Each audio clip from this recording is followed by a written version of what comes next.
এটা তার দেখো নিচে তো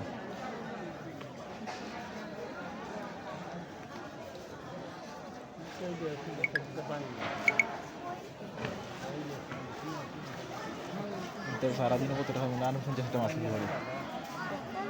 50টা মাছ বিক্রি করলে এটা 30,000 লাভ 20,000 মাছ বিক্রি করে 4-5টা মাছ দিয়ে মাত্র 50 টাকা 20 টাকা 20 টাকা কটা মাছ দেয়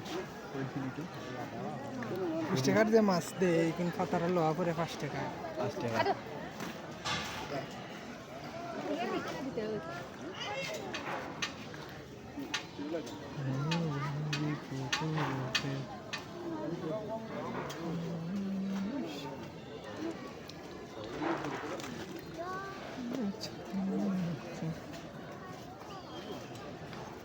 আশা হইতো না ঈদের আগে ঈদের বন্ধু ঈদের আগে আর হবে না ঈদের পরে